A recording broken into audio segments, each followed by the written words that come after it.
Happy Friday. Good morning, Angela Yee. Good morning, Charlemagne. Peace to the planet. It's Friday. Now, Envy is somewhere else. Where's he in? Like Austin, I think he said. Now, I know he's at work listening to us right now. Yes, because he can't connect. It's this thing called the ISDN line, and it makes it sound like we're all together no matter where we are in the world. Yeah, and so he's listening. What's up, Envy? How you feeling? Okay, great. Great, it's good. So how was this Captain Marvel movie you saw? I thought, listen, I'm a Marvel fan, so I'm a little biased at all times. You know, I have Wolverine tattooed on my right arm. For those that don't know, I am a true comic book nerd. I thoroughly enjoyed Captain Marvel, though. Captain Marvel was stellar. On a scale of 1 to 10. 1 to 10, I give it a solid. 8. Ooh. Solid. I mean, it's a good movie, and it's great connective tissue to Avengers Endgame, which comes out April 26th. You know, but I enjoy date night. I enjoy date night because, you know, my wife bought her big bag last night, so we was able to sneak some Tito's burritos into the movie theater. Tito's burritos. Oh my God. What's that? It's a burrito spot. You never been to Tito's Burritos? No. Really? Is it only in Jersey? I have no idea where it's only at. I never heard of it. But I know they got a burrito called the Mac Daddy that I get without cheese. Because dairy makes me break out and it, makes me use the bathroom a lot. Gassy. But man, that Mac Daddy was amazing last night in the theater. But Captain Marvel is a good movie. I think people will thoroughly enjoy it. Do you go to the movie theater where you can actually order food and drinks at your seat? Nah. I've been to one before, but I mean, I don't... That's my favorite. Now that feels like a real experience. I mean, they don't really have nothing I want to eat. Oh no, they have great menus at the one over here. But anyway, the first time I went was in Detroit, and after that I was so spoiled. I was like, I don't know if I can go to the movies if I can't lay down. I'd much rather sneak my favorite foods into the movie theater.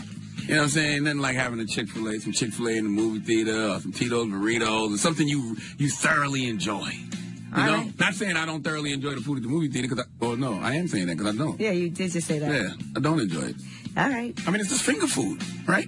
No, some places now have like full restaurants that you can order from the full menu on, and order drinks and everything. Well, more of the story, make Captain Marvel a date night, damn it. If you're in the comic books. If you're not in the comic books, don't try to jump into the, bottom of the ninth and catch up to the game, okay? Because we're at the bottom of the ninth when it comes to this last decade of Marvel, okay? All right. Okay. Well, sounds good. Well, we are about to do front page news, and we do have some special guests joining us this morning, correct? Yes, we got my man, D.L. Hughley, who's one of my favorite people. He's one of the people that I thoroughly enjoy hearing from when it comes to any and everything. And he has a new show debuting on TV One that he'll talk about us. Yes. He'll talk about with us.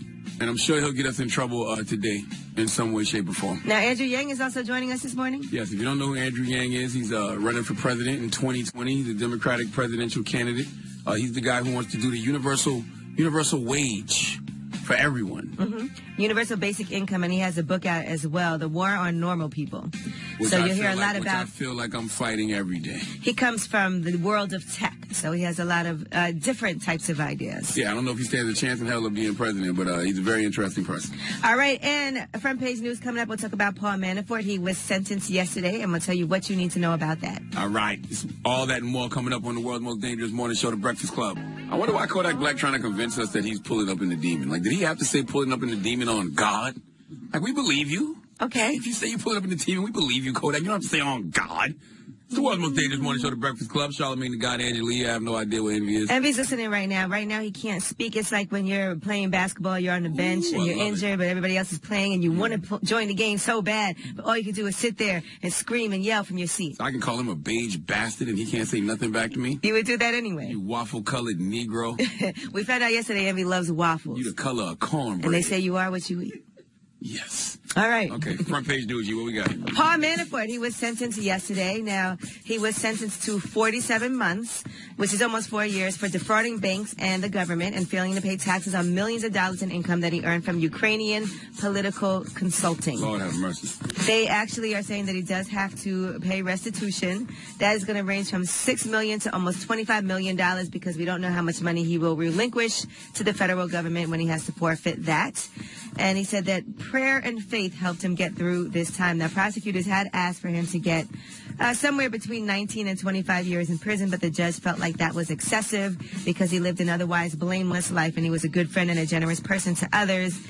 He was convicted on 8 crimes, which range from tax fraud to failure to disclose bank accounts. But the most severe of that time was for his bank fraud conviction, and everything is running simultaneously. So obviously the longest sentence is what matters the most. He's been in solitary confinement for his own safety, and he's already spent 9 months in jail. So he is going to get credit for time served. 47 months, that's what, like 4 years? Yeah. Jesus Christ, that's a long, y'all think that's not a long time if you want to. That's a whole presidential term. Well, people thought he should have gotten more. They were upset about that. They said a lot of people got more time for less than what he did, and he also hasn't expressed any type of regret. The judge even said, "I was surprised. I did not hear you express regret for engaging in criminal conduct. I hope you will reflect on that." 4 years, that's all of high school. That's a bachelor's degree, bro. 4 years is a long time. Think about how much the world has changed in 4 years. You got to go to prison for 4 years? Well, listen, like they said, people have gone to jail for more time for less, right? That is true. All right, now let's talk about University of Tennessee. The students did protest at a Tennessee basketball game. That's after the school had a very weak response to some students in blackface. Now, what happened was it was an image, and 2 of the 4 people, 2 of the white boys in the school, 2 of them were wearing charcoal face masks, and they captioned it, "We 4 racial equality boys about to get this free college now that I'm black. Let's go. Hashtag Black Lives Matter." You get free college if you're black? Absolutely not. Oh, I missed that one. Yeah. Listen, when I was Why in did high I go? school, people really think that. When I was in high school, I remember one of the kids in my school said the only reason I got into the college that he wanted to get into, because he didn't get into Wesleyan, was because I was black. Why would they think that? Because of affirmative action? That's what they think. But why would they think it was free? If college was definitely free, not free. If college was free, I think I'd have went. Right. So the kids were not expelled. The school actually said they would be hard pressed to expel students who appeared to wear blackface. They did talk about freedom of expression. Even though they did say it was wrong, there was definitely no type of action. They took no action at all. So now the schools, in response to all of the protests that have been happening on campus, they actually had a town hall meeting, and 200 people showed up for that. So they're going to do some training in bias and sensitivity to different cultures. Oh, God. Yeah, exactly. At this point, man, if you have to do racial insensitivity training in 2019, 2020, just burn the whole program down. All right? Okay? Like, why do you need bias and racial insensitivity training in 2019, 2020? Everybody should know better. Here's a good thing. Don't do blackface. That's simple. That's the basic. That's old school. That's like saying the N-word. Knock it off. All right. Well, that is your front page news. Now, we got Tell Them Why You Mad coming. All right, and we should call in for that. Get it off your chest. Get it off your chest. Tell us why you're blessed. Tell us why you're stressed. Yes, 1-800-585-1051. Whatever you have on your heart this morning, whether you want to express some anger or whether you want to express some gratitude, we're here for you. It's the world's most Also, it's International Women's Day, so let's shout out to all the important women in your lives that matter. I actually have on my International Women's Day shirt today. That's what that is? Yes, it says, every woman is art. Hey, let me tell you something. Marvel are geniuses, bro. They put out Black Panther last February during Black History Month, and they put out Captain Marvel on Women's International, what's it called? International Women's Day. There you go. It's the Breakfast Club. Hey, with your chest. We want to hear from you on the Breakfast Club. So you better have the same energy. Yes, it's the Breakfast Club, and we are getting it off our chest this morning. Tell us why you're mad. Tell us why you're blessed. Good morning. Who's this? I go by Third Wave. I'm from Long Island. All right, What's shout up, out to Third Wave? Strong Island. Yeah, what's going on? I'm a fan of the show. It's great to be on. Hey, thank you, Third Wave. We appreciate you. What do you need this morning, sir? Yeah, I got to get something off my chest, man. I'm sick of these artists that are doing it all for clout and for image and for the social media nowadays. They're just characters, really. I was wondering if I could rap something for y'all. Oh, Lord. Okay. All right, this is your fan, Charlamagne. Go ahead, sir. Go ahead, Third Wave. All right. Y'all been worried about the wrong things. You take time out to figure it out. Flexing hoops, but your songs stink. Y'all just some vultures. I'm sick of it now. Mind frame on LeBron James. Putting my guys on the payroll, I vouch. Never lose my passion. I'm going to keep on spazzing. Won't lose integrity over some clout. I know I'm on their mind. Taking notes so they could take a joke. I've been on my grind like I skate on poles. I got some greater goals. I don't want to sign. I got a squad. I know you heard Uncle Gold. You sound like him and he sounds like you. All of your styles are something old. What'd you do? Ain't nobody like me on the island. Who else going from trap to acoustic? Who else touring Manhattan wildin'? Who else got that patented styling? Who else hanging out the Mad Black Lambo? Who else singing for a packed out venue? I'm a Mr. Low tapped out send you. Oh, God. Hey, you know what I like about you? Like, you got good content, but, like, your flow sounds like every white boy who tries to rap in jail. Oh, come on. Are you white? Man. No. I know. Like, you sound like every white boy who raps in jail. Are you in jail?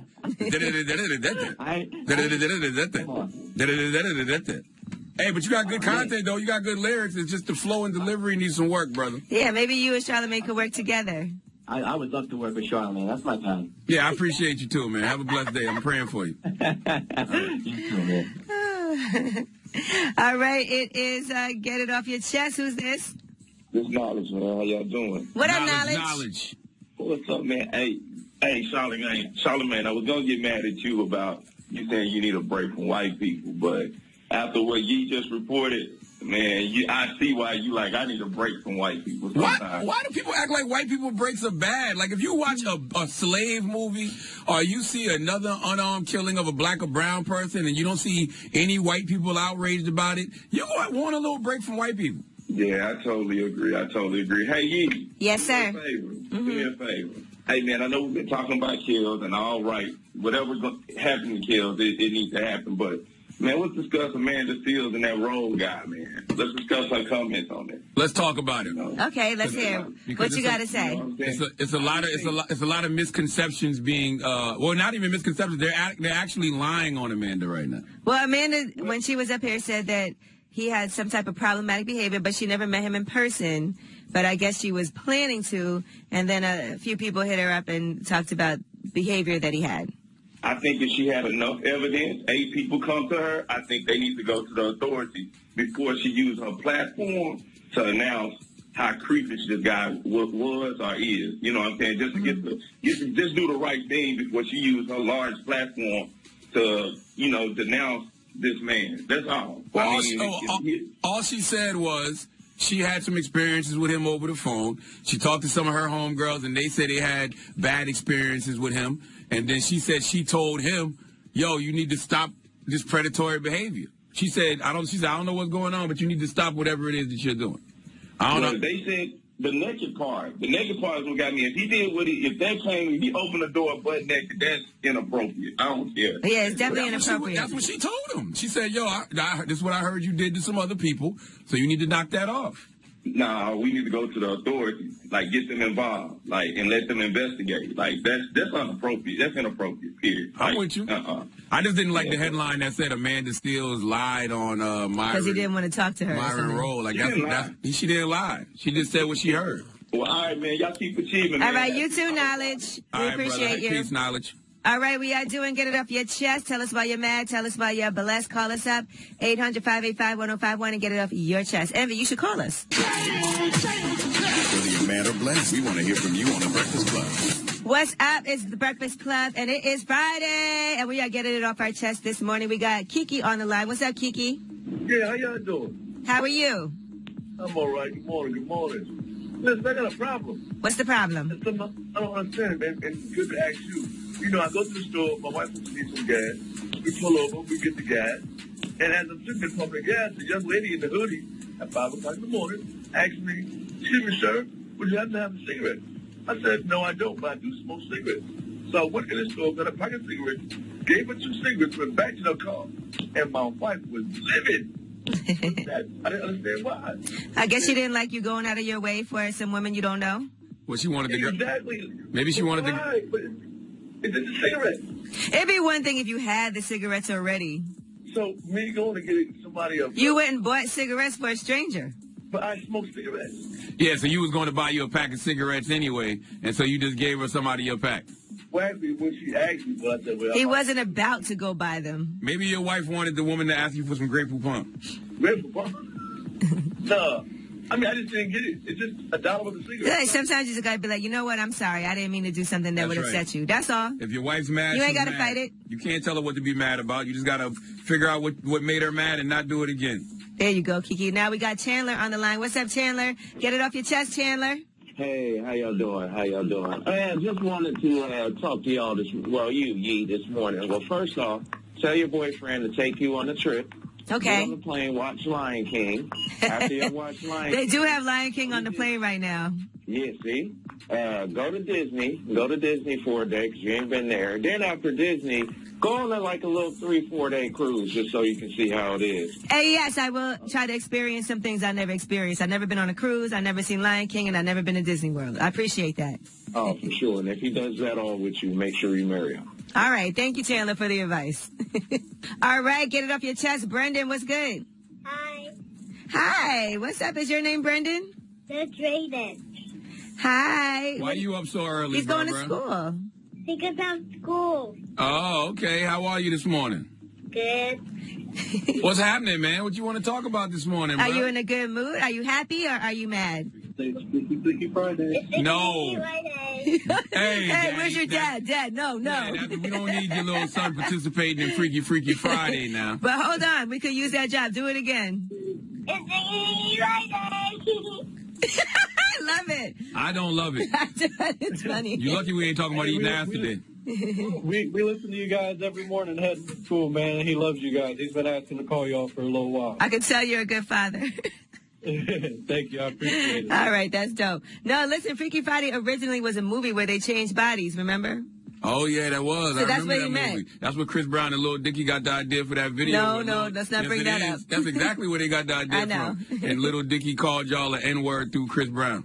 All right, that was Get It Off Your Chest. Thank you to everybody for getting it off your chest on this Friday. Or, as you just heard, Freaky Friday. Lord have mercy. What type of energy are we putting out to the world? Anyway, we are got rumors on the way. We're going to talk about Jussie Smollett and the Chicago Police Department. Now, they have launched their own internal investigation. Who, Jussie Smollett? No, the Chicago Police Department, because of him. Oh, okay. Let's talk about it. It's the world's most dangerous morning show, The Breakfast Club. Good morning, everybody. It's DJ MV Angela Yee, Charlamagne the Guy. You decided to join us? I wasn't late. Oh, you decided to join us? I don't know. I didn't hear you. Engineers had to get some things together, but they got it together. Okay. Shout out to everybody. I'm out in Austin, Texas. It's Tech Week, so it was all about tech last night. All the HBCUs were together doing coding and stuff, so we had a little party for them. So shout out to Beast Mode, Marshawn Lynch, and me. We were there just chilling with the HBCU students, so we had a good time. Well, that's good, because we got Andrew Yang, who's running for president in 2020, coming in next hour. And he comes from the world of tech. Yeah, he's huge in the tech world. All right, well, let's get to these rumors. Let's talk LeBron James. It's about time. What's going on? Rumor report. This is the Rumor Report with Angela Yee on the Breakfast Club. Are you ready for another HBO documentary? Well, it's going to be a 2-part HBO sports documentary, and LeBron James is one of the producers for that. What's my name? I'm Muhammad Ali. What they going to be saying about Muhammad Ali now? Don't come here with that BS on Ali. Well, this documentary was made with the full participation of his estate, and it's going to have never-before-seen photos and coverage from the family's private collection. It's positive, though, right? Yeah, it's positive. Yeah, it's positive. All right. All right, so that's going to be coming out in May on HBO. LeBron wouldn't do anything like that on Ali anyway. I don't even know why I thought that hearing. But salute to that's great. I'll be watching that. It's directed by Antoine Fuqua, by the way. All right, Spike Lee, in the meantime, has announced that She's Gotta Have It Season 2 is coming as well, and that will be debuting in May 24th for that Netflix series. So if you watched the first season, I'm sure you're excited for the second season as well. Second season, the first season ended kind of weird. Started off really good, but I will be tuned in for the second season. Yeah, that's absolutely. a show I'll watch. Plus, they film it in Brooklyn. I'm from Brooklyn. A lot of places I watch on the show is familiar to me, so it's exciting. And She's Gotta Have It was a classic Spike Lee movie, so hopefully Fat Joe's back this season as well. He definitely is. I saw a still shot that he posted. All right, now Jussie Smollett. Let's get back to him. It feels like a lot of things have happened since this whole Jussie Smollett investigation has started. Well, cops are now actually investigating their own department, and that's because there were so many things that were leaking, and they said now an internal investigation has been opened, and they're looking at our vulnerabilities. There was all kinds of inaccurate information that was put out to the media, and they want to know who was putting all this false information out there. So another place that's being investigated. First of all, don't police need to hand over their phones when stuff like that happen? Let's see who was calling TMZ. Yeah, there was, I don't know who was the leak there, but they'll do an internal investigation. They got to do all that. They have to hand over their phone records to some of the people who they believe, I think. All right. And in addition to that, they're also going to be investigating dozens of hospital workers. Now, a lot of people were fired and that was at Northwestern Hospital. A lot of workers and nurses for inappropriately accessing Jussie Smollett's medical records. That's where he was treated after allegedly being attacked by 2 men back in January. They said they did gain access to his medical chart. You're not allowed to do that after he was accused of staging the attack. One of the nurses who was fired said the entire incident was a misunderstanding. All she did was glance at the record while looking for another patient's information. So she was fired for viewing the actor's chart. She's appealing that termination, and she's saying other hospital workers may have been let go for that same reason. How do you maintain a level of professionalism when you're in that type of job? Because think about it. These celebrities come in. These stories are top of the mind for everyone. They're on the front page of every paper. Everybody's talking about it on every platform. And human beings are just naturally nosy. Let me take a peek. Exactly. Yeah, that's your professional duty, though. That's your even when you go to the doctor, you go to your therapist, there's some things that are just supposed to be private. How do you not, though? Like, how do you not? Just let me see what's going on inside my girlfriend's. Girl, why I seen his chart? Yeah, you know what I'm saying? He really got it. I seen his chart. He wasn't hurt as bad like they said in the news. But that's why people don't go to the doctors when they have problems, because they scared people to see him or talk about him, and that's part of the reason. Girl, you know him, he got that syphilis. You better stop it. I seen his chart. Wow. Now, according to the Chicago Police Department, they said there's a lot more evidence that has not been shared with the public yet, so we don't know what that is, but hopefully everybody stops leaking Man, when they information. going to share some evidence on some white celebrities, man? When the white celebrities going to start acting up? I think Harvey Weinstein's pre-trial started yesterday. I like diversity in my celebrity dysfunction. There you go. I think St. Patrick's Day, white celebrities going to really start cutting up. Oh, shout out to the island of Montserrat. That's their biggest holiday, St. When is Patrick's that? Day. I just saw a picture on their website where a lot of people are already coming into town for St. Patrick's Day. Yeah, it's like their biggest holiday. That's white people Mardi Gras. I think white celebrities going to really start acting up around St. Patrick's Day. That's when I think they're going to get into the game. All right, now Idris Elba is in talks to replace Will Smith for Suicide Squad sequels. Are you excited for that? No. Because Suicide Squad sucked because it's the DC movie. Damn, that's the only reason why? DC Comics is trash. All right. Well, there you go, Idris. I did see Idris. I mean, I don't know what to tell you. I did see Idris last night in a trailer for it's a Fast and Furious spinoff or something. It's The Rock and the other bald head was. Yeah, I see that. They've been showing The Rock and Jason Statham. Looks pretty good. Statham looks pretty good. That looks dope. And I don't Tyrese in it? No. It's a Fast and Furious spinoff, and I don't even like no Fast and Furious movies. But that movie looked dope, and Idris Elba was playing the bad guy. I was like, wow, I might actually watch that. All right. Well, the sequel to Suicide Squad is supposed to come out August 6th, 2021. So there you have it. I'm Angela Yee, and that is your Rumor Report. All right. Thank you, Miss Yee. Now we got front page news next. What are we talking about? Man, this story is really sick, and so I don't know if I'm going to do this story just because I feel like I want to put this person's name out there because he's a disgusting person. But this story is awful. It involves a man from Texas, Javon Alexander Perkins. And when you hear what he did, you are going to want to bury him. Okay. All right. We'll get into that next. Keep it locked. It's the Breakfast Club. Good morning. Morning, everybody. It's DJ MV Angela Yee, Charlamagne the Guy. We are the Breakfast Club. Let's get in some front page news. What are we talking about? A man in Texas, in San Antonio, Javon Alexander Perkins, 26 years old. He just confessed to raping a 3-year-old female relative. He is fried. Wow. Come on. Now, let me tell you how they found out. The girl's mother noticed discharge in the baby's diaper. Oh, my goodness. Come out of this. I'll be back. My goodness. He gave the baby 2 STDs, and that's when they launched a police investigation. Chlamydia and gonorrhea. Oh, Javon, how old is this baby? 3 years old.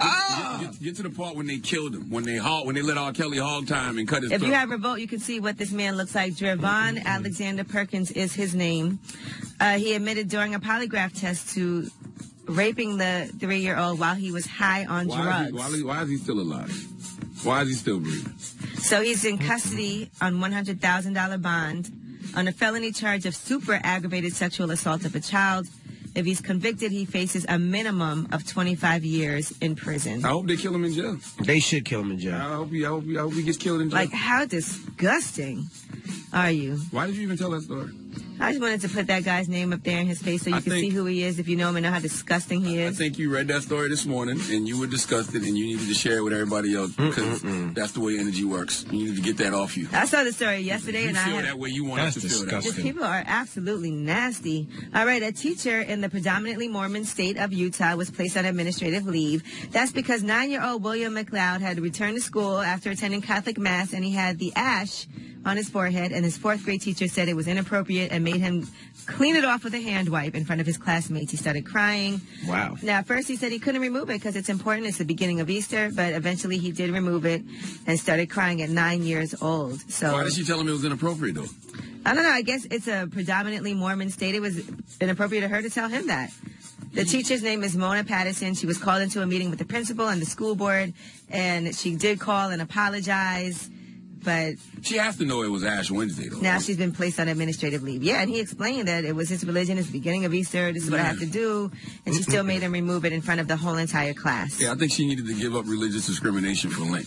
Because Jesus Christ, why would you do that to that young man? Yeah, awful. Now, in New Jersey, a town is proposing jail time for owners of loud dogs. So if your dog is very loud... Stupid. I heard that. Be careful, Envy. And that's Saddlebrook, right? That was Saddle River. Saddle River, yeah. Yes. So they're going to vote on this, but they said that if your dog barks, howls, or yelps for more than 20 minutes between 7 a.m. and 10 p.m. or for more than 15 minutes between 10 p.m. and 7 a.m., you could be subject to a fine of up to $1,000, jail for up to 90 days, or up to 90 days of community service. All right, you sit there. Might be people breaking in houses in Saddlebrook, and that dog is barking. Saddle River. And that dog is barking, warning the whole neighborhood. And your dumb ass worried. You should be wondering why the dog keep barking over and over. But they got it, though, because Saddle River is a nice, rich town. They got a lot of money in Saddle River. Rich town. You know what I hate? I hate when dogs are barking, and people be like, man, shut your dog up. As if you could just tell the dog, shut up. As if you could just say, hey, shut up, dog, and the dog would just shut up. Just like trying to stop your dog from trying to hump on other dogs. Exactly. It's natural. That's what dogs do. They bark. Well, they got devices that you can stop your dog from barking on. Yeah, it's called a tranquilizer, and that's Peter jump on your ass. Not no damn tranquilizer. They have a device that when a dog barks too long, it like gives them like a little shock. A vibration. Yeah, imagine if we did that to humans, it'd be considered evil and cruel. Y'all would be shocked to death. Exactly. Think about that. If we put that on human beings, whenever we want a human to shut up, we just shock them. Y'all so cruel to animals. It's a vibration, not a shock. A vibration. Oh, so you saying you wouldn't mind a little vibration? You might keep barking. You know what? I hate you. We've heard about you. Shut up. We've heard about the 9.5-inch dildo. You know what? And we about to start barking right now. Dying. Fiending for somebody to come in with a vibrator and shut up, man. He really started barking. Envy is crazy. All right. Well, that is your front page news. My goodness. All right. When we come back, D.L. Hughley will be joining us. My guy. This talk with comedian. Very entertaining. He has a new late night show that's about to launch in March. So we'll talk to him about all that. So don't move. It's The Breakfast Club. Good morning. Morning, everybody. It's DJ MV Angela Yee, Charlamagne the Guy. We are The Breakfast Club. We got a special guest in the building just celebrating his birthday the other day. Yes, and one of my favorite people to hear any and everything from. That's right.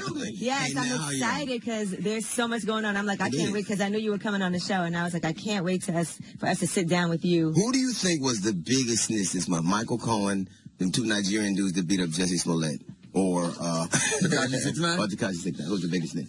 Tekashi, because Michael Cohen ain't really giving nothing up. Yes, he did yesterday. Yesterday. I ain't see yesterday. He gave up a lot. I thought it was over. No, he had another. That was over last week too. And he bought suitcases with, when lawyers bring suitcases with wheels, somebody going to jail. It's amazing how black people don't have no problem with snitching as long as the person they snitching on, we don't like. Yeah. Yeah, but I just, like them two Nigerian dudes jammed up. Nigerians, boy, they told fast, didn't they? I didn't expect anything else. Let me tell you what happened. I'm not going to get in trouble and have y'all tell me that I'm a racist and I'm a homophobe and all of those things. Man, they told fast. That would have ruined their lives. And you know what it is? There's such a cachet in being a victim. Like, you can't tell me that you heard that story and then go, The first time I heard that, I said, that ain't true. That's bull. I didn't believe it. It seemed sketchy. It had too much sauce on it. It did. Way too much. They put the gay sauce on it, the racism sauce, everything. News. The only thing that made me feel weird was when he said he was a gay Tupac. I was like, Why are you doing a show and like bragging about something that index happened? cards with him too. Two dudes, man. We were going to go to Subway, but let's get our news in bleach just in case we run because from hip hop. And then when I saw like the whole fight thing, the first was supposed to be white dudes. Did you see them two African dudes? That's what I said. Yeah. They look like M'Baku and T'Challa, didn't they? I'm like, how? If you fight dudes like that, I ain't saying you ain't gonna win, but you gonna miss some days of work. Right. You ain't coming back to work the next day all with just one scratch on But your nobody wanted to believe someone would lie about something like that. I know. I felt like there's no way. Who would just make something like that up for what? A clout chaser. First off, if you want to fight two people, they shouldn't be from Nigeria. I mean, start off in another country from Africa. First of all, they're American. From the tap. You know, them is why we here. White people saw the we need them, mother. Don't fight them. Don't fight How much them. they go for? Right. You think Jesse should go to jail? I think that he should make restitution. He should do what everybody else do, say they'll dope. But it got to be white drugs. It can't be...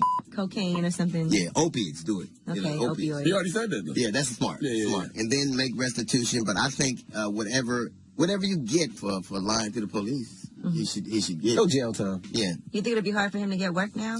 I think infamy is better than fame. Really? Yeah, oh, absolutely. Now, I'm not saying that he'll be on a sitcom or a drama, but infamy works as good as fame does. What do you think about R. Kelly? He's been in the news the last couple of days. Oh, my gosh. I think that it's obvious that he's a pedophile, but it says more about our society that it took a Lifetime movie for us. Like, the charges that he's facing are from 98, 99, 91, yeah. to 2003. So it didn't become horrible till you had a documentary about it. And people get mad at me for saying this. If you're mad at R. Kelly, you got to be mad at Michael Jackson. And it says a lot about society to let all that go on, and then when there's a documentary, we get outraged. I don't care what you say about either of those two men. What's fairly obvious, whether you believe they did it or didn't, they're both babysitters. Like, they're horrible babysitters. Listen, I'll listen to your music, but I'm not dropping my kids off at your daycare center. That ain't gonna happen. And then people go, how could you listen to R. Kelly and Michael Jackson songs after all the horrible things that they did? The same way I could sing the national anthem. That's right. I don't think Michael touched them little boys, though. Yeah, he doesn't believe it. Yeah, I think Michael was a weirdo, but I don't think he touched them little boys. Because he was staggeringly famous. No. If you would, two things would have never happened. If he wasn't just as talented as he was, we would have never turned a deaf eye to him walking around. Deaf ear. Deaf ear. Yeah. And well, no, we saw him walking around. There's some deaf eyes out there. Forrest Whitaker got one.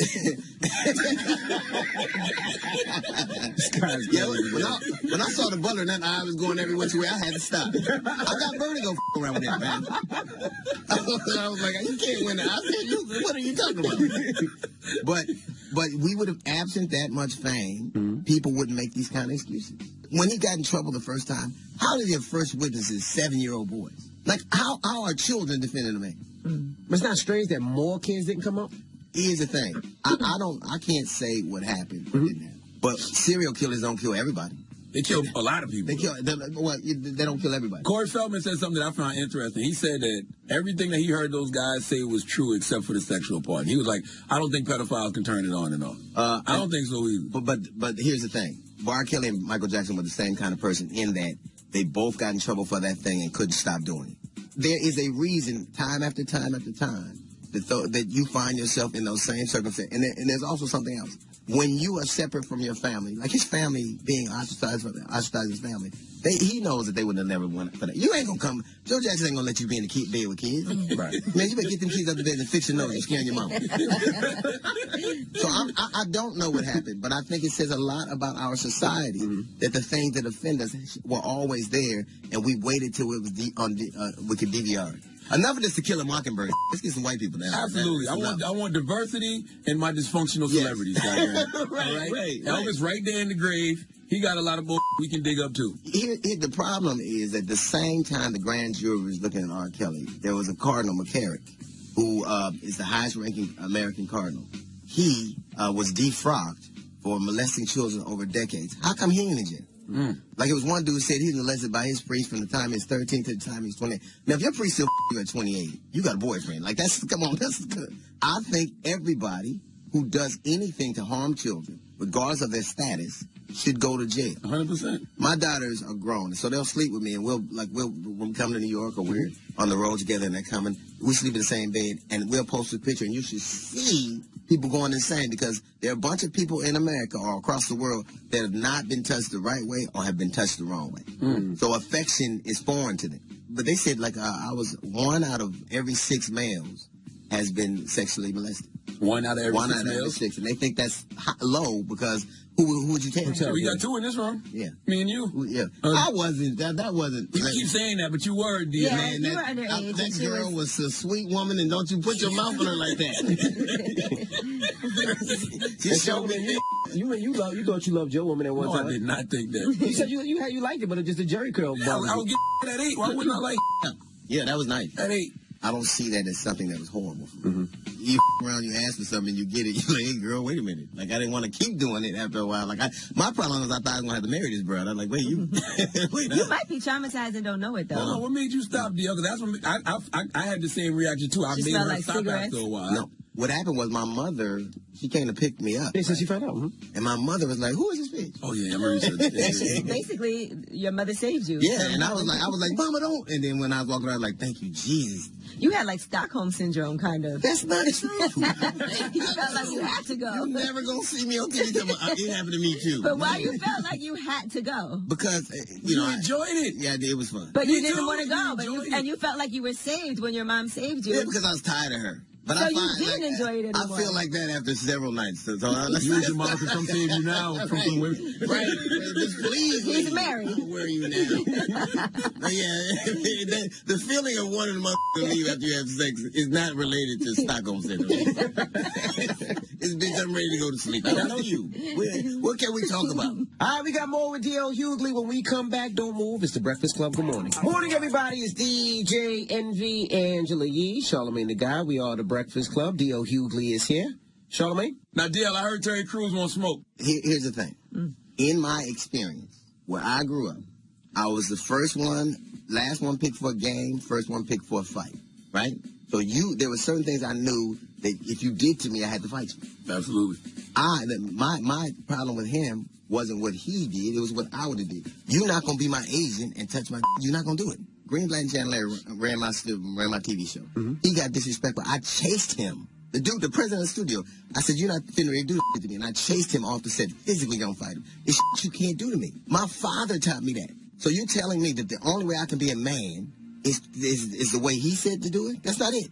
You can't touch my and then send an invoice in. That's not gonna happen. So it ain't about gender, it's about principle. It's about principle. Yeah. And the idea that you think it's toxic to fight for yourself?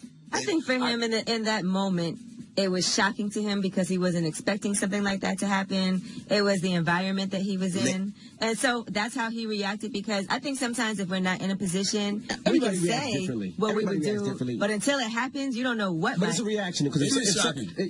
It is shocking, but if somebody grabs your meat, what's the first reaction you have somebody grabbed your butt before?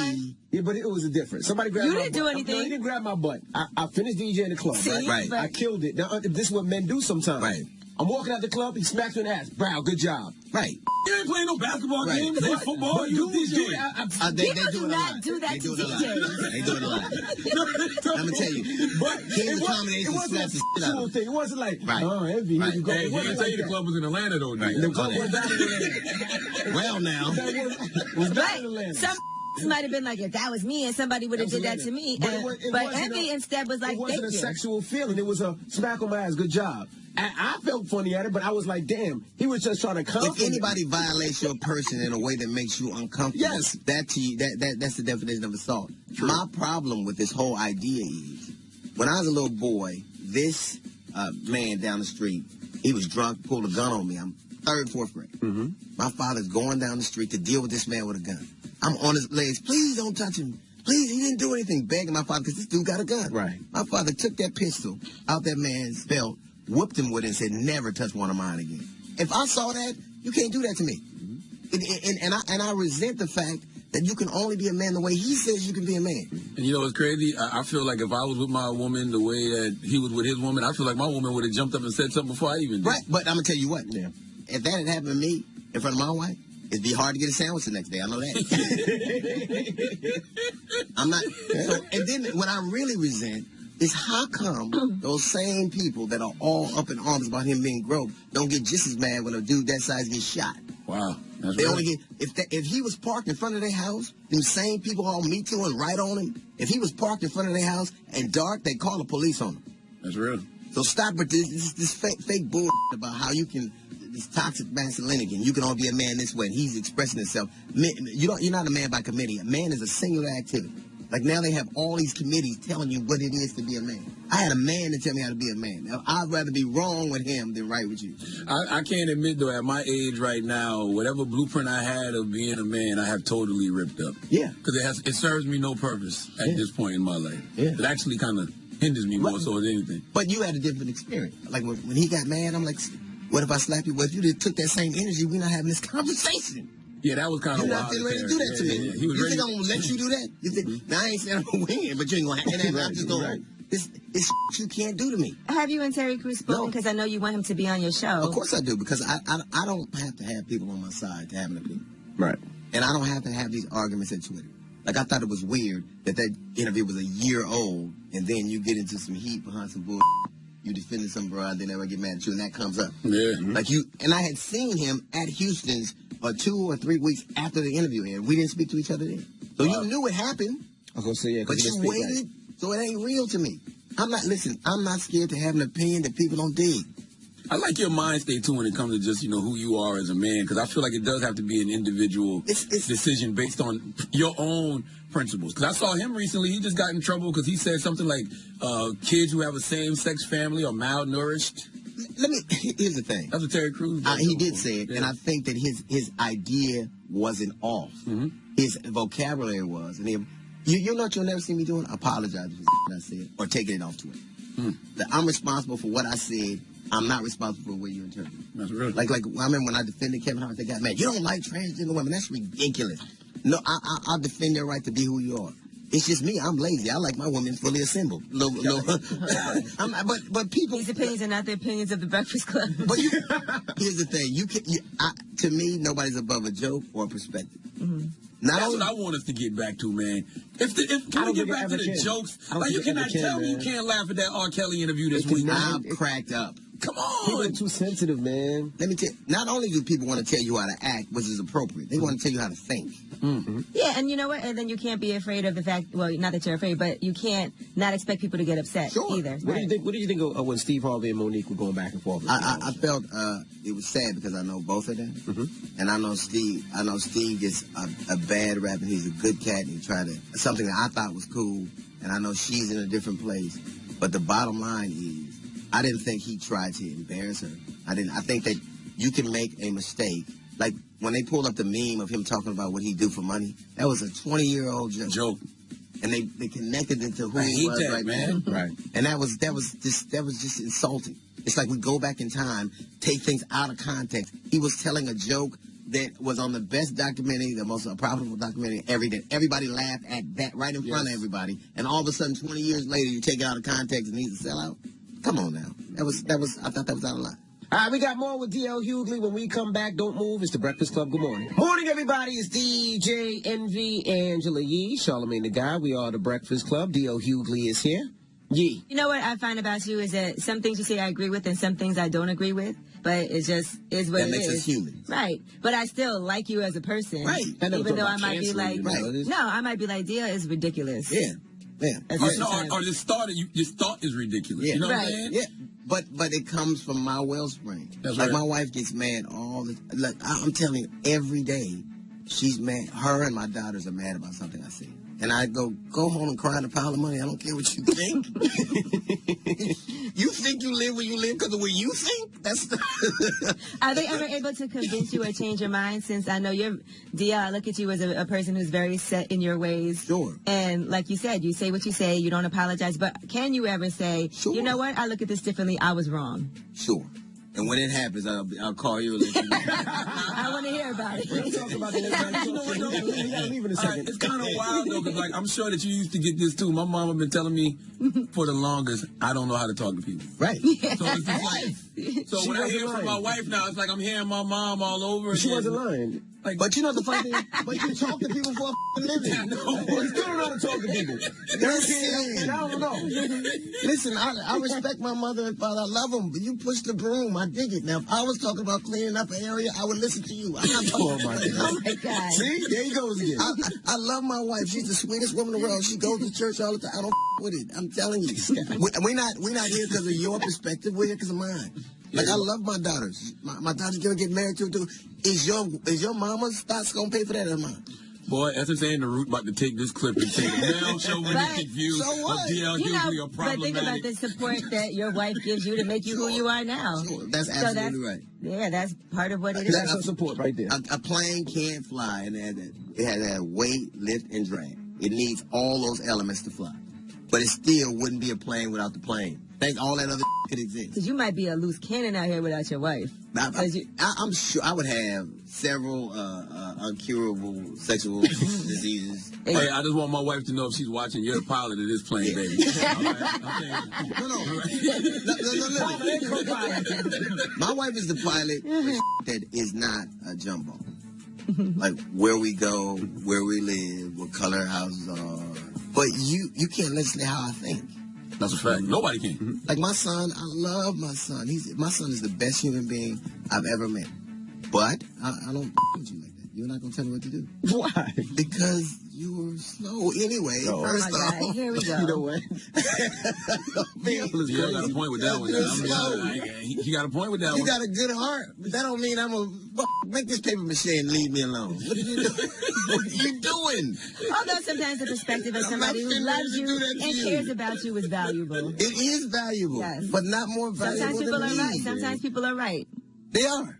I get what you're saying. You have to have this perspective and this POV to be DL Hughley, right, be the comedian on stage. But that's him.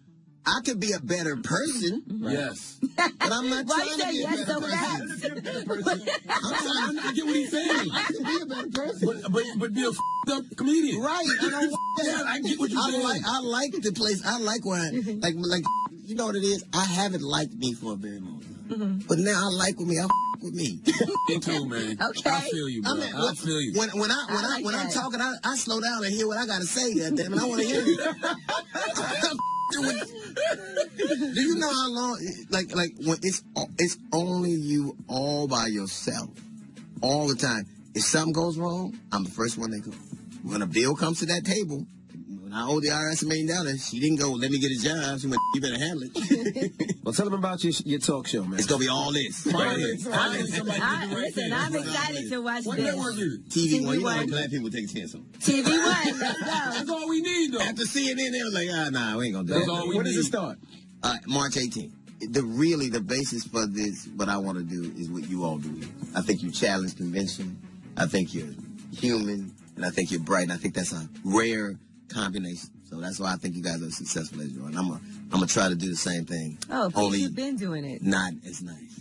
Not as nice. You talk about none of the presidential candidates or nothing? Yeah, I don't. I saw what Bernie said. I don't with Bernie like that. All the you talking about in your life, when you been able to do it? Yeah. You can't look like a Men's Warehouse manager and all of a sudden tell me you got all these great ideas and you're almost 80 years old. When have you done it? Right. Yeah. Who do you like so far? Like Kamala? I like Kamala. I didn't like her stance on truancy. I thought to send people to jail because they're missing school. I thought that idea was brilliant, though. I'm going to tell you why. Okay. In California, there was the Proposition 13. Mm-hmm.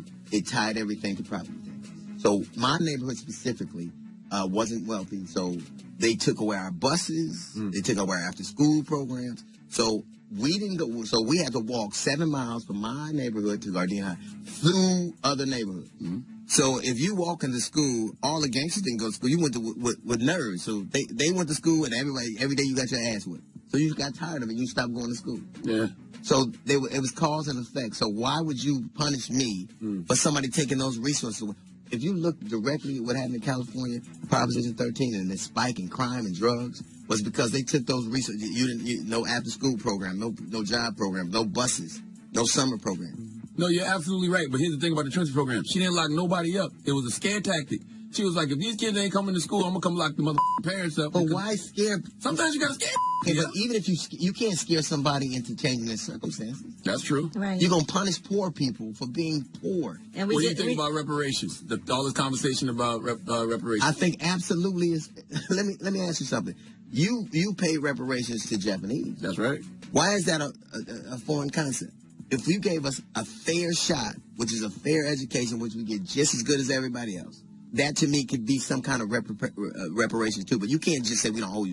I do think that this nation owes the descendants of the people they brutalized. And the fact they offered us 40 acres and a mule and snatched it back. Give it to us. You know what I'm saying? Now, I don't think it is worth somebody using that as an ad, because all you need is an ad that says, she wants to pay black people. You don't want that. Yeah. Because black people don't really think. You don't really think they're going to really give you reparations. Now, Andrew Yang, the 2020 presidential candidate, he wants to give everybody $1,000 through the universal basic income. Every person gets that $1,000 to start with, whether you're working or not or whatever. You get $1,000. You get $1,000 a month. Everybody, white people too. Everybody. Black people. Everybody. Just only black people? No, he said everybody. Nah, man. Come on now. Exactly. Well, I think everybody should get to go to Red Lobster every Sunday for free. But the cheesy biscuits is all right? But it did have a whole plan behind it that made sense, because they do that in Alaska. Yeah, but no, and it works in Alaska. No, there's a dividends off the oil. Right. That's what he was saying. But he was talking about all these huge corporations that don't pay taxes, like Amazon. He wants to take 10% off goods and services in the tech industry. Hey, man, I thought Amazon is one of those companies that comes in, they take more than they give. Mm-hmm. And people, they're like, you pay them to basically move. And then they don't pay any taxes at all. No. They ain't no worse than the football team. That's what I want. Give us 400 years. For the next 400 years, we don't got to pay no federal government That'd taxes. be cool. That'd be great.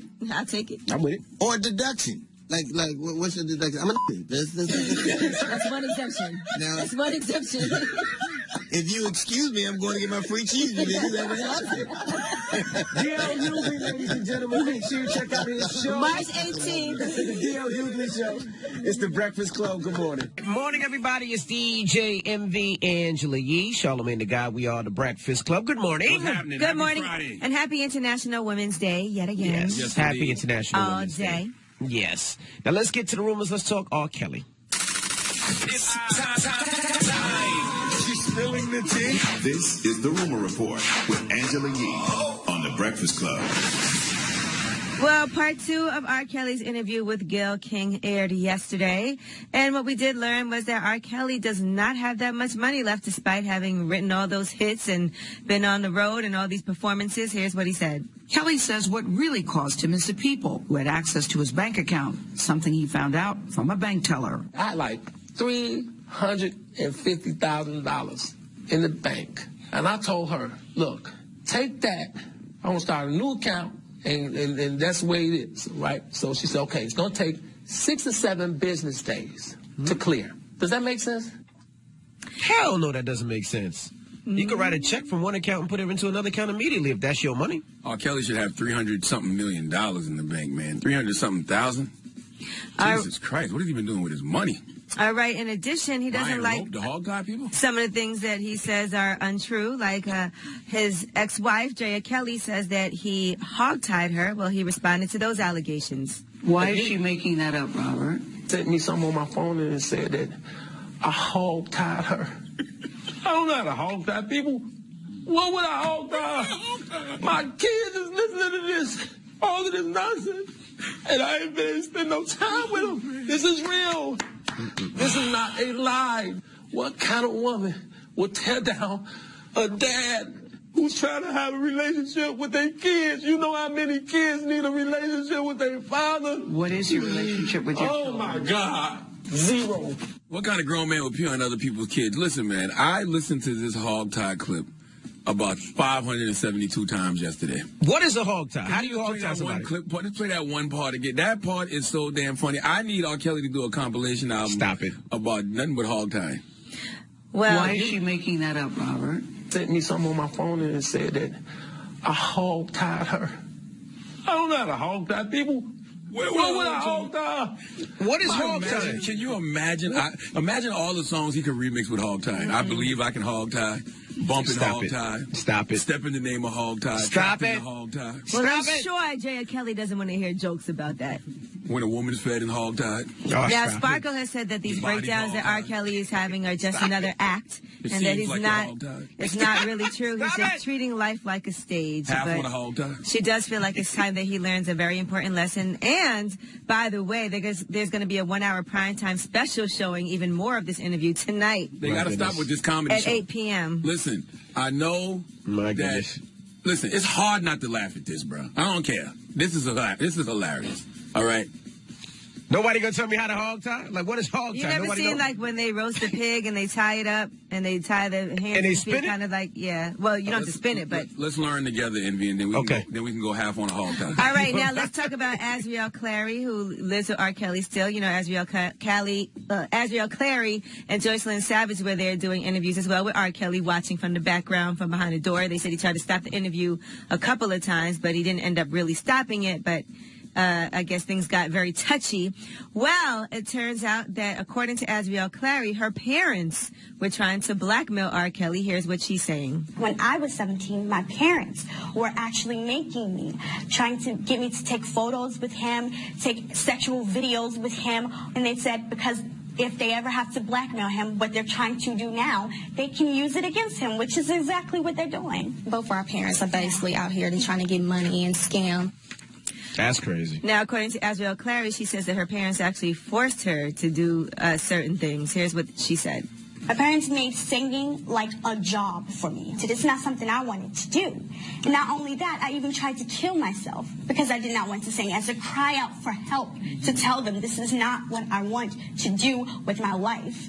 This is not how I want to spend my life. Yeah, your father told me that you had tried to take your life and that the only thing that made you happy was singing. No. And that's why he became involved. What is the point of this interview? I don't know, because he's not on trial for anything that has to do with these young ladies. He's not being charged with anything with Azriel Clary or Joycelyn Savage. It's a tape with a 14-year-old from... If anything, those women are vouching for his character and saying he's a good guy and basically saying that everybody else's allegations are not true. Like, I don't that he saved them. Yeah, I don't understand the point of this interview, especially after you did the Surviving R. Kelly doc. You got him charged with 10 counts. He's going to prison. Why try to humanize him in any way by doing this? Maybe they're trying to show both sides. I don't know. I have no idea. Why do you need to see? But I do know that R. Kelly's camp now also is reaching out to Bill Cosby's publicist for some help. Yes. My goodness. It's getting stupider and stupider. They're actually reaching out to Cosby spokesman Andrew Wyatt. Now, he said they're still in discussions about joining his legal team as a crisis manager, but Wyatt does still represent Bill Cosby. Do you know Bill Cosby's in prison? Does he know Bill Cosby's in jail right now? Yeah, he might not know. Does he know Bill Cosby's reputation was ruined? They need help. They're trying to figure it out. What they need to figure out is how to hog tie. Okay. Shut up. He might need that in jail. You never know when a good hog tie can come in handy in prison. All right, I'm Angela Yee, and that's your rumor report. All right, thank you, Miss Yee. Charlamagne. Yes. Who are you giving that donkey to? Let me look and see. Who am I giving donkey to? Oh, yes. This is a case of religious prejudice that we need to discuss for after the hour. Why not? Always a good day for religious prejudice. Okay. Yes. All right, we'll get into that next. Keep it locked. It's the Breakfast Club. Good morning. It's time for Donkey of the Day. So if you ever feel I need to be a donkey, man, hit me with the hero. Did she get donkey today? Please tell me. I have become donkey of the day. The Breakfast Club, bitches. You're a donkey. Donkey today for Friday, March 8th goes to a teacher named Mona Patterson. Now, she's a teacher at Valley View Elementary in Bountiful, Utah. Great name for any place, Bountiful. Large in quantity, abundant. I like it, but that's about the only thing I like about this story because I just don't understand why adults love to psychologically ruin children. Do you understand when you see a bunch of no-good kids, there's probably a bunch of no-good adults that made them that way? We can either fill these kids' cups or empty them, and Mona Patterson snatched this little kid's cup and dumped his red Kool-Aid all over the top of his head. Now, William McLeod is 9 years old. He lives in Utah, and Utah is a predominantly Mormon state.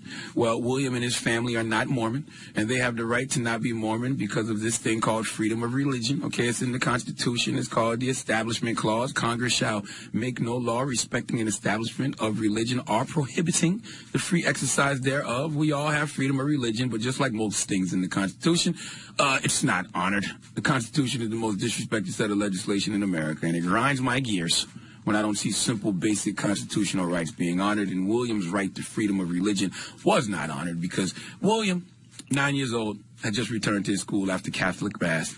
And since this week was Ash Wednesday, he had the cross on his forehead. Well, when he got to school, this happened. Let's go to Fox 13, Salt Lake City for the report, please. William McLeod was the only student in his class with an ash cross on his forehead. Ash Wednesday is the start of the Easter season. They celebrate getting closer to God. But the cross didn't stay on William's forehead very long. And the teacher walked over and said, like, what is that? And I was like, it's Ash Wednesday, and I'm Catholic, it's supposed to say Wednesday. It's like, no, it's inappropriate, go take it off. So she gave me the infection wipe, whatever they're called, and she made me wipe it off. The school's principal called William's grandmother as soon as she learned of the incident. The teacher also called. And I asked her if she read the Constitution of the First Amendment, and she said no and oh. The Davis School District says what happened is not acceptable. Later in the day, William received this candy and a handwritten message from his teacher. It said, William, I'm so sorry. I hope we can move things from here. Now, the teacher could face some disciplinary action.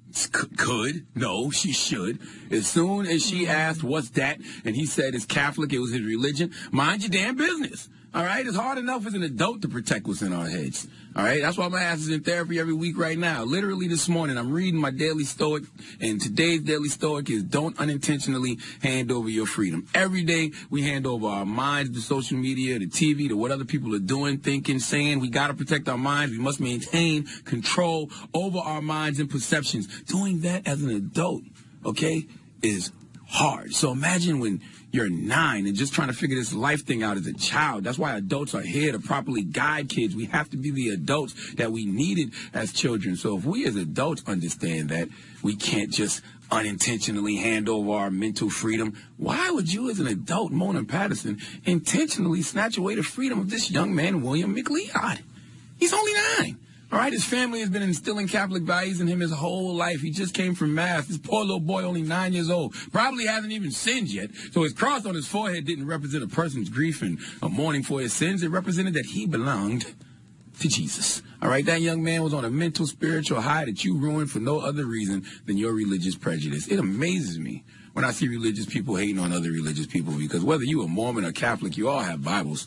And in that Bible, there's a chapter called Matthew 7:1, and it simply says, judge not, that ye be not judged. It's not rocket science, people. All right, Mona, you need to stop worrying about what that little boy got in his head and start worrying about what's on your heart, okay? Because prejudice is wrong, all right? And the Bible says in Colossians 3:25, anyone who does wrong will be repaid for their wrongs, and there is no favoritism. You need to make this right, Mona. And apologies and candy not going to work, all right? You may need to go to Mass and get a cross on your forehead to represent your grief and mourning for your sins, because if you don't, it's a great chance God may give you up for Lent.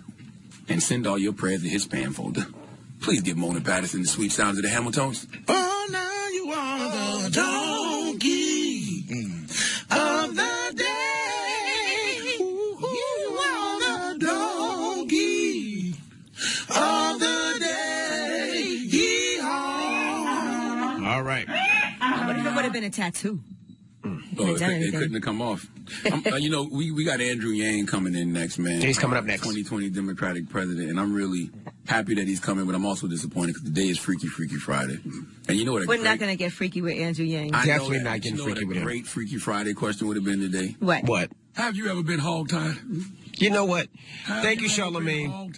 Thank you, Charlamagne, for that donkey of the day. Yep. When we come back, Andrew Yang will be joining us, presidential candidate, so we'll chop it up with him when we come back. Don't move. It's The Breakfast Club. Good morning. Morning, everybody. It's DJ Envy, Angela Yee, Charlamagne the Guy. We are The Breakfast Club. We have a special guest in the building. Yes, 2020 presidential candidate. That's right, Andrew Yang. Welcome, sir. It's great to be here. Thank you so much for having me. Who is Andrew Yang, for people who don't know? Well, where do you want me to start? I'm an entrepreneur who's spent the last 6.5 years running an organization I started called Venture for America that helped create several thousand jobs in Detroit, Cleveland, Baltimore, St. Louis, Birmingham, and other cities around the country. And I realized that the reason why Donald Trump won the election, there are a lot of reasons. There are a bunch of them. But one of the big ones is that we automated away 4 million manufacturing jobs in Michigan, Ohio, Pennsylvania, Wisconsin, Missouri, Iowa, all the swing states you needed to win. And my friends in Silicon Valley, and I've got a lot of them, know that what we did to the manufacturing workers, we're now going to do to the retail workers, the call center workers, the fast food workers, the truck drivers, and on through the economy. So I went to Washington and was like, hey, what are we going to do about the fact that we're in the third inning of the greatest economic and technological transformation in the history of the country? And the answers I got were really disappointing to horrifying. And I worked in the Obama administration. I was a presidential, or as I call it, the good White House. And so a lot of the people I was talking to were Democrats. And for whatever reason, no one wanted to actually rise to this particular challenge. And so I'm running for president to help us evolve and advance to the next stage of our economy. Well, there's a lot of things that you said just now. Number one, it was the Black House when you was there. Okay, because Obama was running it. But you wrote a book called The War on Normal People. It's right here. Yeah, You talked about automation and AI resulting in the elimination of human jobs. That's a lot of people's fear. So you see that. It's very scary. Oh, it's not just coming. It's already been happening. And if you look at the numbers, we lost 4 million manufacturing jobs to automation over the last number of years. And if you go to Detroit or Cleveland or St. Louis, you see the aftermath.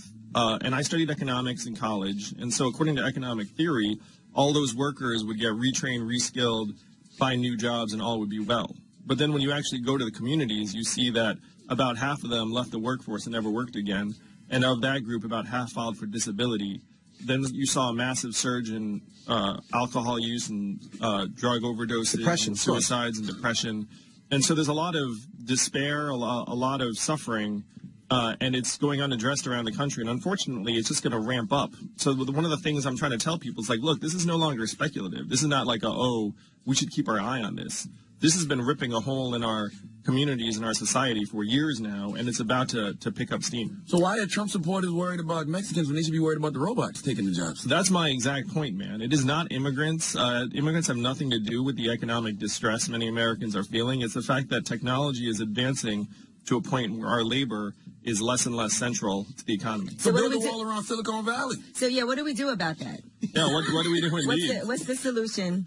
So the solution I'm proposing, and anyone who's heard about my campaign knows this, I'm proposing that we declare a dividend of $1,000 a month for every American adult starting at age 18. That's the universal basic income. Yes, the universal basic income, which I rebranded the freedom dividend because it tests better with more Americans with the word freedom in it. And so, what will that be? Yeah, because a lot of us have never achieved true liberation in this country. Yeah, true. I mean, it's the truth. Yeah. It's one reason why Martin Luther King championed this plan in principle. In 1967, the year before he was assassinated. He called it the guaranteed minimum income. Thomas Paine was for it at the founding of the country. This is a very American idea. So it seems far out to us now that, hey, we should just have a dividend where everyone gets $1,000 a month. But we've been talking about this for decades, and it came this close to being law in 1971. It actually passed the House of Representatives twice under Richard Nixon. Milton Friedman and 1,000 economists signed a study saying this would be great for America. And then one state has had a dividend for 37 years where everyone in that state gets between $1,000 and $2,000 a year, no questions asked. What state is that? That's Alaska. Really? Yeah, you go to Alaska right now, you live there for a year, and everyone in your family gets between $1,000 and $2,000 a year from the petroleum dividend. It was passed 37 years ago by a Republican governor, and Alaska's a deep red state.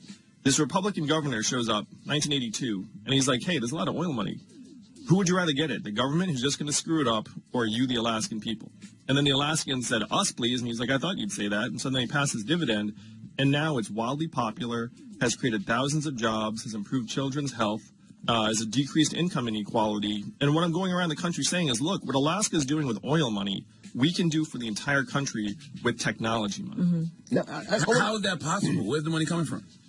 So you said technology would. Yeah. So right now, when you guys see the headlines, Amazon paid zero in taxes last year despite record profits. Netflix paid zero in taxes last year despite record profits. And it's not their fault. It's just our system is really poorly designed to have the American public benefit from new innovations and advances in technology. And that's the trap we're in. Why should I vote for somebody with zero legislative experience? I feel like that's what the mistake that we made this time. Not we, because I didn't vote for him, but, you know. Yeah, I was hoping not, man. No. Like, what mistake did you make? I didn't vote for the guy. Well, What I've been going around saying is like, look, Donald Trump is a bad president because he's a bad president. It's not like all entrepreneurs are Donald Trump. And as an entrepreneur, most entrepreneurs feel like Donald Trump gives us all a bad name, and he's more of a marketing charlatan than he is a real builder or someone who elevates people and builds strong teams and organizations. So it's up to the American people to decide what kind of background they want. But I would suggest that the American people have been casting about for some kind of change agent for years because we've sensed that our government is falling way behind the curve. That's how Donald Trump won, because he thought he was different. So Donald Trump wins on that. But then you see Bernie Sanders achieve outsized success last time because, again, people see that we need to make big changes. And even Barack Obama's election in 2008, when I voted for him twice, like you can see the American people have been hungry for some sort of accelerant to help catch up and modernize our government, because we know Washington, D.C. is stuck decades in the past. What is your universal basic income plan? How much do you want to give people? $1,000 a month? Every American adult gets $1,000 a month starting at age 18. And that would be a game changer for tens of millions of American families, because we know 78% of Americans are living paycheck to paycheck. 57% can't afford an unexpected $500 bill. And what I'm telling people is, look, we have the money. Like, our economy's up to $20 trillion, up $5 trillion in the last 12 years alone. We're the richest, most advanced economy in the history of the world. We can easily afford $1,000 a month dividend. You want to give me $1,000 a month? Yeah. Until I die? Until you're 64, right? Well, yeah, it's until you die, but if you have Social Security, then it overlaps. You don't get both. All right. Now, what about universal health care? Do you believe that along with this universal basic income, we should also have universal health care? Oh, yeah, 100%. I'm for a single payer Medicare for all. It makes no sense to have Americans more stressed out about paying for care than we are getting well. If we get sick or injured, or our kids get sick or injured, it's backwards, it's immoral.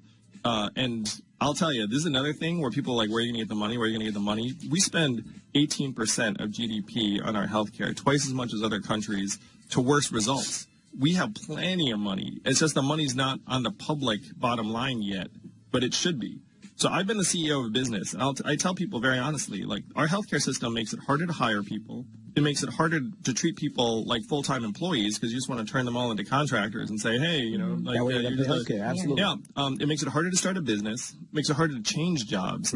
It's actually this giant impediment on our economic dynamism and growth. So I'm for universal healthcare. They said in the future most people are going to be freelancers just because companies are trying to just hire contractors so they don't have to pay for healthcare. Yeah, 94% of the new jobs created in this country since 2005 have been temporary gig or contract jobs that don't have healthcare benefits. All right, we got more with Andrew Yang. When we come back, don't move. It's the Breakfast Club. Good morning.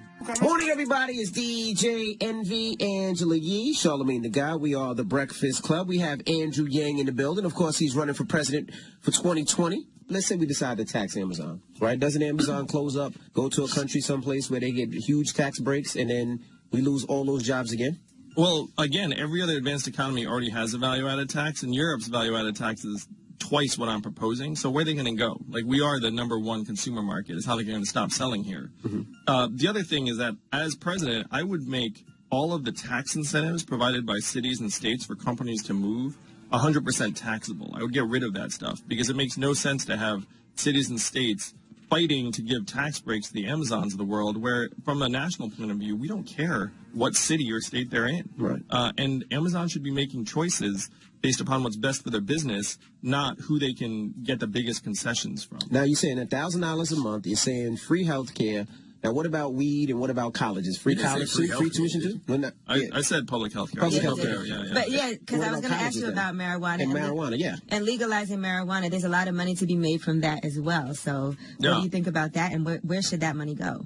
I'm for the legalization of marijuana, remove it from the controlled substance list, in part because our administration of the criminal laws are deeply racist. It's very obvious to everyone. So on April 20th, 2021, I'm going to pardon everyone who's in prison for a low-level nonviolent drug offense. I like your marketing strategy. 420, baby. Because it makes no sense to have people in jail for stuff that's legal in some parts of the country. And then there'd be a lot of money, and I know there are bills that want to channel that money to African-American businesses and communities, which is a great idea. Yeah, because we were affected so much by these marijuana laws. Yeah, completely. Does Andrew Yang have a black agenda? Do you have an agenda specifically for black people?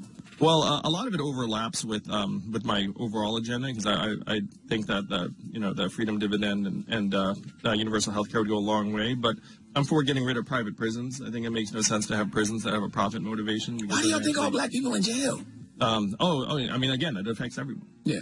I'm for dramatically increasing the federal allotment to HBCUs because the problem with education right now is it's become a business. And so what happens is schools end up benefiting by catering to the affluent because they'll donate more money and they can pay full freight and the rest of it. And so you have these HBCUs that have an incredible historical mission, have been shown to elevate hundreds of thousands of African Americans, but because they don't have these crazy endowments that some of the rich schools do, that they're struggling. And so the federal government can help shore that up. All right, but as president, you would be making $4 million a year? They make $400,000, but Angela's right. I'm talking about his proposal. Yeah, so my proposal is that presidents get a 10x raise to $4 million, but then they're not allowed to take any for-profit, for personal gain speaking fees or board opportunities or any of that stuff after the fact, because it's human nature. After they finish running, they can't do any after books their term is over. Oh, they can do books, but they can't join corporate boards for money, take speaking fees for money, because it's human nature. Let's say I'm president, and then there's some rich CEOs hanging around in the Oval Office, and I know that 3 years from now they can give me $400,000 just to show up and schmooze with their clients and employees. It's human nature for me to be a little nicer to them, be a little softer on them, to be like, oh, I should just make friends with this person because I'm going to end up hanging out on the jet with them after I'm president. So you get rid of that motivation. You say, look, I can't take a dime from anyone for personal gain. You're going to pay me enough so that you know I work for the people, but that's it. We have to stop worshiping the almighty dollar, and that starts from the top. And this raise can go into effect the president after me. I really do not care. We just have to clean up our government so it actually works for us. And it's clear that I don't have a problem with that because I feel like presidents are public servants, and I feel like all public servants need to be getting paid more money. Teachers, police officers, but a 4-year, $16 million deal? You're the president. That's a lot, man. man. You get more to your ball players than your freaking entertainers. Why shouldn't the president get $4 million a year? Yeah, and then saying no more profit taking after that. I think that's a fair deal. You ain't got to pay no cable bill, no house bill, no mortgage, no car note, no plane note. Still a tough job, sir. You know what I love about you, Andrew? I love the fact that you're up here discussing solutions and not problems. You're not running on a anti-Trump campaign. You actually have ideas. So that it pains me that you probably don't have a shot in hell of winning. So are you really? Oh, we're going to find out, brother. I'm just asking, are you running to actually win or just to disrupt the system? We raised almost $600K last month, which is more than just about every major candidate except for Bernie, and no one's heard of me. So you got to ask, how the heck did that happen? I'm talking sense, and like you said, well, I mean, now thanks to you all, some more people have heard of me, which I'm very happy for. But you're right, Trump is a symptom. What is the disease? The disease is the fact that we're getting pushed into economic distress. The disease is this mindset of scarcity that has overtaken our people, because if you can't pay your bills, then it's very, very hard to be clear thinking and optimistic about the future. The disease is increasingly that we're going to be competing against machines, AI, software, robots that are going to be able to outdo us in terms of capital efficiency. This is the disease. So how do you cure the actual disease? Most politicians do not want to touch this with a 10-foot pole because they don't have real solutions. And the solution I'm going to suggest is that we share the bounty from all this economic progress as fast as possible. And that's why I'm running for president. Build the wall around Silicon Valley. That has to be your slogan. Shut up, man. Now, what about gun laws? As far as gun laws? Yeah, so I'm a parent. I think that we need to treat gun ownership in a very similar way to the way we treat vehicle ownership. It's like, look, you have to take a test and get a license to drive a vehicle, and that could kill people. Guns can kill people too, so we should give you some kind of test and licensing for that too.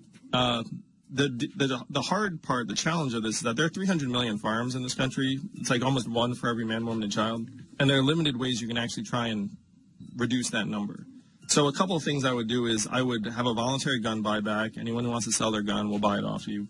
And I would also offer to upgrade everyone's guns to those signature guns where only you can fire them, turn everyone's gun into a James Bond gun. Ooh, I like that. And then we're safer because that gun goes to someone else and they can't fire it. Yes. And that's something technology to do that? That's going to require a lot of money, though. Where are you getting this money from? What's the technology? It's actually not that expensive to upgrade a gun to a signature gun. Or to buy a gun back? How much does that cost? Well, the guns, it's the value of the gun, but I would say that that's a win for the public.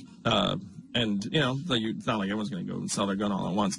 But these are the sorts of things I'd be for. I'm for trying to provide like more positive alternatives that move our society in the right way without pretending, frankly, that we can just regulate the heck out of everything. Now what about, banking? Banking is difficult, especially in the African communities. It's hard to get loans. African Americans. That's what I said, African? Yes. I'm sure it's hard there too. In the African American communities, it's hard to get loans. What can we do to help people get loans to start small businesses? So this is the beauty of the freedom dividend, man, because like money follows money. Like if you have African American communities where everyone's getting $12,000 a year, then all of a sudden the businesses in that community start being more lucrative and profitable. And then if I'm a lender, I'm like, heck yes, you want a loan? Like sign me up. And then they'll start investing in those communities because the market will drive them in that direction. And if that doesn't work, then we'll do more. But I think the best way we can empower African American businesses to put money into the hands of African American consumers. I think 2,000. I think you should think 2,000. Did you hear what you just said? That's real. No. The best way to power African American businesses is put money in the hands of African American consumers. Yes. That's why I think you should do $2,000 a month. Oh my gosh, Envy. Anyway, we're gonna start with start with one. And then maybe in my second term, when everyone's loving that first dividend, be like, hey, man, I got to talk I think black people deserve a little bit more because of slavery, because of segregation. I read Ta-Nehisi Coates, and I 100% agree with the moral case for reparations. This country was built on the backs of slaves, and there's no two ways about it. So to me, the question is, what can we get done? There's nothing that we can do as a society that would actually undo that harm or make that right. There is no redoing history. But the path forward to me, if we put this dividend in place, and at least it starts strengthening communities, and then we can take real steps forward towards hopefully, again, can't make things right, but hopefully you can start moving things in the right direction. Andrew Yang, I like you, sir. Oh, thank you, man. I like you, too. I like you. All right. Well, thank you for joining us, man. Wish you the best of luck. And give me your website so they can donate to your campaign. Oh, yeah. Hey, guys, so this is actually a good thing for the campaign. So my website's yang2020.com, or you can just Google Andrew Yang. But in order to make the Democratic debates, I need 65,000 individual contributors, and I'm going to get there. Like right now, we're at like 46,000, and I'm going to get there in a minute. But if you want to be part of getting me on the debate stage, just go to yang2020.com and donate $1, and let's make this case together. We got to solve the problem. I think you're a great disruption, sir. All right. Well, Andrew Yang, thank you so much for coming through. It's the Breakfast Club. Good morning. Morning, everybody. It's DJ Envy, Angela Yee, Charlamagne the Guy. We are the Breakfast Club. Let's get to these rumors. Let's talk the iHeart Music Awards. Listen up. This just in. All the gossip. The Rumor Report. Gossip. With Angela Yee. It's the Rumor Report. The Breakfast Club. Yes, so it has been announced that T-Pain will be hosting the 2019 iHeartRadio Music Awards. Now, that show is going to air from the LA Microsoft Theater that goes down next Thursday starting at 8 p.m. Eastern. Well, T-Pain did just win the Masked Singer, so white people know him again. He just did what? He just won the Masked Singer on Fox. So, okay. Yeah, so white people know him again. All right, well, should be interesting so that don't to sound, watch. I know that might sound random. Why is T-Pain hosting the iHeart Music Awards? Because he just won the And he Masked has new Singer music on Fox. as well. So Alicia Keys is going to be performing, and she's going to get the Innovator Award. Ariana Grande, Taylor Swift, John Legend will also be making appearances. So you can still vote for that show. Oh, no, you can't. It just closed yesterday. So damn you didn't vote, that's it for you. All right, Big Boy and the NFL have made a $100,000 donation, and that is for the Martin Luther King Jr. Center for Nonviolent Social Change in Atlanta. Oh. Yes. I like that. You like that? Dropping the food bombs for Big Boy. Martin Luther King Jr. been on my mind all morning, honestly, because of R. Kelly. Oh, stop it. We'll talk about it in a second. Why? Because of R. Kelly. Because when R. Kelly talked about hog tie, he sounded just like the Dr. Martin Luther King Jr. I'm of hog sure tie. that the estate of Martin Luther King Jr. does not want you to make that comparison. Play that clip and tell me you don't sound like Martin Luther King Jr. I don't know how to hog tie people. What would I hog tie? He does a little bit. Come on now. He sounds like he sounds like the Dr. Martin Luther King Jr. hog tie. I'm going to move on and say Mike Epps. He is going to be in How High too, even though before he was not interested in doing that. So that'll be big for them. Previously, he expressed no interest in getting involved, but now it's confirmed he will reprise his role as Baby Powder in How High too. Oh, I forgot about that. All right, and shout out to 21 Savage.